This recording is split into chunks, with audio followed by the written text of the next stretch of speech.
Good afternoon. I'm Dr. David Green. I'm the Deputy Chief with Colleton County Fire Rescue and the county's emergency manager. We wanted to share some information with you this afternoon regarding Hurricane Idalia. The information contained in these slides will be available for those with a hearing impairment at www.colletonfire.com/live. Closed captioning will appear after the presentation. Hurricane Idalia is approaching our area from the Gulf Coast. It is forecasted to make landfall in the Big Bend of Florida as a major hurricane. It will then quickly weaken as it approaches our area and will be a tropical storm when it arrives. Impacts to Colleton County are expected to start Wednesday morning. Throughout the afternoon, conditions will deteriorate and they will continue into the early morning hours on Thursday. Here's a timeline of the impacts we can expect. Wind, again, will continue to increase throughout the day on Wednesday, into Wednesday night, and into Thursday morning. Our storm surge has the potential to occur tomorrow night at 8:10, which is the high tide at Edisto Beach. If the storm arrives at that time and we get a southeasterly flow, we could certainly see a tremendous amount of storm surge there. If the storm slows down or speeds up and arrives later or earlier, then our storm surge effects would certainly be limited. Flooding is a big concern. Rain will start tomorrow morning and continue throughout the day and into the night. So flooding and an aerial flood advisory has already been issued for our area, and we have to be concerned about that rainfall. And of course, there's a tornado threat associated with any tropical cyclone, and those tornadoes can occur long before the tropical cyclone arrives. This is the cone of uncertainty illustrated on this slide. The most important part of this slide is the note at the top. The cone contains the probable path of the storm center, but does not show the size of the storm. Hazardous conditions can occur outside of the cone.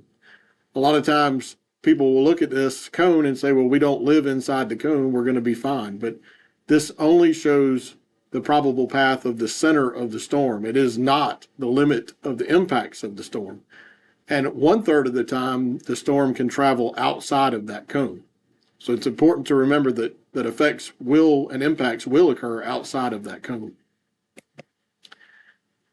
Here's the probability of excessive rainfall.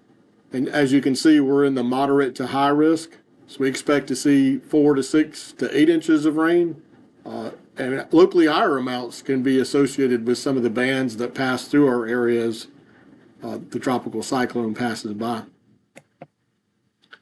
Here's the peak storm surge forecast, and the entire coast of South Carolina up to Allendale just about is listed as 2 to 4 feet.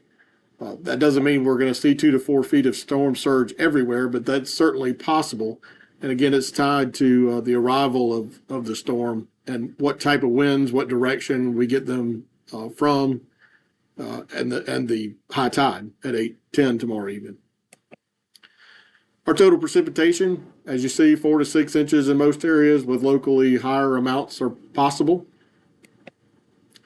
So in summary, we're in operational condition 2 here in the Emergency Operations Center. We've been collaborating with our emergency support function partner agencies for a number of days since Saturday. The Sheriff's Office, DSS, DOT, the Red Cross, a number of agencies that we've been talking with in preparation for this storm. Significant impacts from Hurricane Idalia to Colleton County are possible, and they could begin as soon as tomorrow afternoon.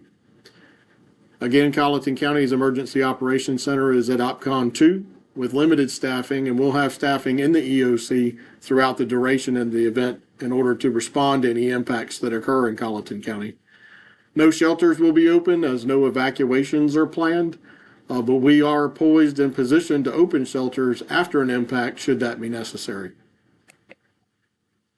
As a reminder, you can visit our website at colletonfire.com, or if you have any questions, feel free to call the Emergency Operations Center at 843-549-5632. Thank you for your attention and be safe.